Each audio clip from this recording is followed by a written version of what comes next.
Well, a point's a point, but it should have been 3. And do you think we'll look back and think it had to be 3 once the survival fight has been and gone? Yeah, I think when you add up all the points that they probably should have picked up at the end of the season, if we are talking about the unthinkable, I think that Hull will definitely be deemed as a day where 2 points were dropped.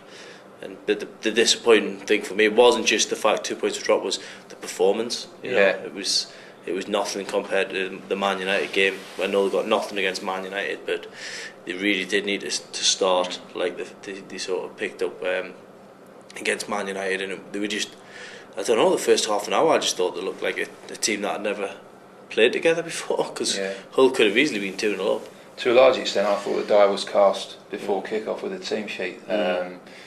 I know obviously it's very tempting for managers in the situation that Chris Hughton is in to sort of pick players on reputation, to pick your so-called big players, but looking at that midfield in particular, you can appreciate why he's putting Nicky Butt in there. He's back. You obviously need that type of figure in midfield, but you need legs around him. And when you bring in Jeremy into the side on the right hand side, you've got Alan Smith in the middle as well, who's just come back from long-term injury.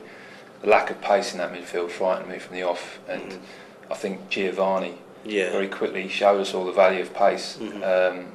After 9 minutes. So as I say, the team sheet didn't bode well at all, and I'm not sure why Jeremy was in there.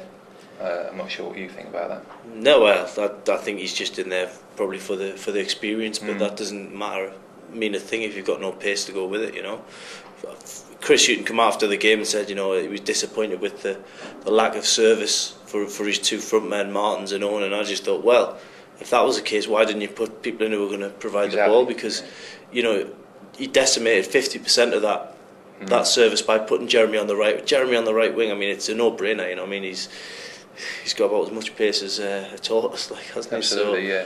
And that basically cancelled out one wing, and I thought Ryan Taylor would have been absolutely ideal for that game because of his work rate as well, and he's not the slowest. He puts a great ball in. Yeah, set pieces as well. Yeah, he's the real deal really in terms of what Newcastle need at the moment.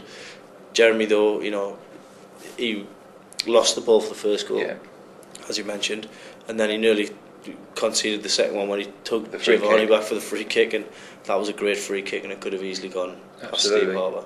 I mean, setting aside that issue for a while, and I'll just say very quickly, I'm not sure what it says to Ryan Taylor that he makes one mistake, albeit a key mistake against Man United, and suddenly a guy that's been brought in to some fanfare in January as a signing that's really worthwhile, suddenly he's just dropped, and not for a world bit, but for a guy like Jeremy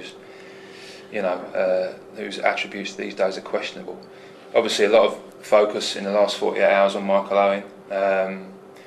Where do you stand? And do you see him as not particularly put himself about on Saturday, or do you think it's purely down to a lack of service? I think it's down to a lack of service for me. I mean, he did have the sort of one chance, which was obviously flagged offside. But for me, if you've got Michael Owen in the team, it's a no-brainer. You've got to put the ball in where he wants it. Yeah.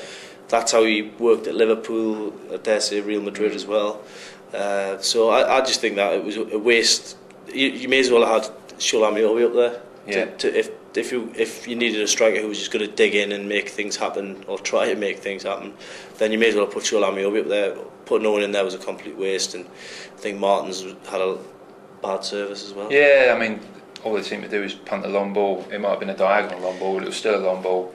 Martins was expected to go and chase it. Owen's not going to do that anymore. He's not got the pace to do that anymore. So, as you say, he is absolutely, completely reliant on service, whereas Martins, you think he might be able to make something happen himself. I just think if they maintain that type of team selection, and caution remains the watchword, then Owen and Martins are going to remain chronically underserviced.